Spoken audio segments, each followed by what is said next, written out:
ओम पूर्णमदा पूर्णमिदं पूर्णात् पूर्णमुदच्यते पूर्णस्य पूर्णमादाय पूर्णमेवावशिष्यते। दर्शकों, कुलदीप शास्त्री का नमस्कार। जय माता दी। दर्शकों, आज का विषय है कि किस आसन को लेकर के हमें पूजा पाठ करनी चाहिए, किस आसन पर बैठ कर के हमें पूजा पाठ करना चाहिए और किन आसनों को हमें त्याग देना चाहिए। तो नारद पुराण के अनुसार वंशासने दरिद्रस्यात् पाषाणे पाप संभवः धरण्यां दुख संभूति दौर्भाग्यम दारुजासने त्रिनासने जशोरहानि पल्लवे चित्त विभ्रमः कृष्णाजिने ज्ञान सिद्धिर्मोक्ष सिद्धिरस्तु वागुजे धनदम शांतिदम मोक्षः सर्वार्थाश्चैव कंबले। तो नारद पुराण में कहा गया कि आप अगर बांस के आसन पर बैठ करके पूजा करते हैं तो आपको दरिद्रता प्राप्त होगी। तो हमें बांस का आसन बना करके कभी भी पूजा नहीं करनी चाहिए। इसी प्रकार अगर आप पत्थर का आसन लेकर के पूजा करते हैं तो आपको पाप लगेगा, उसका फल आपको नहीं मिलेगा। पृथ्वी पर बैठने से दुख की प्राप्ति होती है। अगर आप बिना आसन पृथ्वी पर बैठ करके पूजन करते हैं तो आपको दुख प्राप्त होगा। लकड़ी का आसन लेकर के अगर आप काष्ठ का आसन लेकर के आप पूजा करते हैं तो दुर्भाग्य की प्राप्ति होगी, आपका भाग्य फलित नहीं होगा, भाग्य आपका फलित नहीं होगा और दुर्भाग्य की प्राप्ति होगी। तृणासन पर पशु हानि, तो तिनकों का आसन लेकर के अगर आप पूजा करते हैं तो पशुओं की हानि होती है। तो आपको कभी भी तिनकों का आसन बना करके पूजा नहीं करनी चाहिए। पत्रासन पर मन भ्रमित, तो पत्रासन पत्तों का आसन लेकर के अगर आप पूजा करते हैं तो मन आपका विचलित रहेगा, चित्त भ्रमित रहेगा और आपका मन कभी भी पूजा में नहीं लगेगा, तो उसका भी फल आपको प्राप्त नहीं होगा। धन धर्म शांति के लिए पूर्णासन या कंबलासन ही श्रेष्ठ कर माना गया है। तो पूजा के लिए ऊन का आसन या कंबल का आसन लेकर के ही आप पूजा करें, उसी का पूर्ण फल प्राप्त होता है, सिद्धि प्राप्त होती है।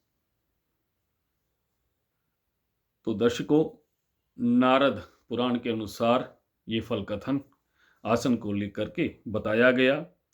और भी कि जला हुआ आसन, फटा हुआ आसन या जीर्ण आसन, इसका भी कभी भी पूजा में प्रयोग नहीं करना चाहिए। ये पूजा में कभी प्रयोग में नहीं लाने चाहिए, क्योंकि जले फटे और पुराने हुए आसन पर बैठ करके अगर आप बिछा कर पूजा करते हैं तो उसका भी फल आपको प्राप्त नहीं होगा। और साथ में सूती आसन का भी आप प्रयोग ना करें।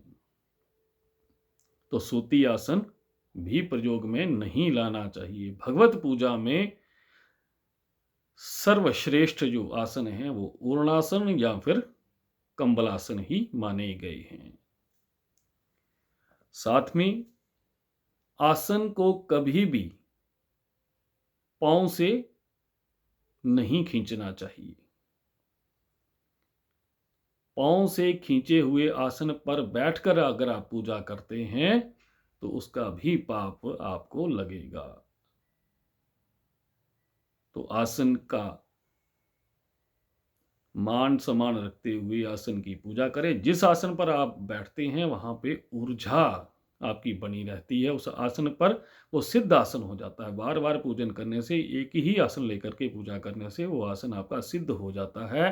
तो उस आसन पर अगर आप बैठ करके पूजा करते हैं तो वो आपका शुभता के लिए, आपकी सिद्धि के लिए, आपके शुभ फल की प्राप्ति के लिए वो सहायक होगा। तो कभी भी आसन को पांव ना लगाएं। तो आसन की वंदना करें। जब भी आप पूजा समाप्त करते हैं तो उसके बाद आसन वंदना जरूर करें। और यथास्थान अगर आप कहीं एक जगह आसन को रखते हैं तो उसी स्थान पर आसन को वंदना करके रख देना चाहिए। तो इस प्रकार की पूजा बताई गई है कि किस आसन में बैठ करके आपको पूजा करनी है। तो वर्ज्येद आसनम चैव पदानाकर्षयेद बुधाः। तो कहा गया है कि कभी भी आसन को पांव नहीं लगाना चाहिए। तो दर्शकों, ये थी आसन की जानकारी, किस आसन को लेकर के हमें पूजा करनी चाहिए और कौन सा आसन हमारे लिए वर्जित है। अगर आपको ये वीडियो अच्छा लगे, लाइक शेयर कमेंट जरूर करें। अगर आपके मन में किसी भी प्रकार की कोई शंका हो, कोई विचार हो, तो आप कमेंट के माध्यम से जरूर शेयर करें। इस प्रकार हमें और भी सजग और सशक्ति रह करके तर्कसंगत जानकारी लेकर के हम आपके सामने प्रस्तुत होंगे। अगर आपको ये वीडियो अच्छा लगे तो सब्सक्राइब भी करिएगा और हमें प्रोत्साहित करने के लिए हमारा मार्गदर्शन भी करते रहिएगा। जय माता।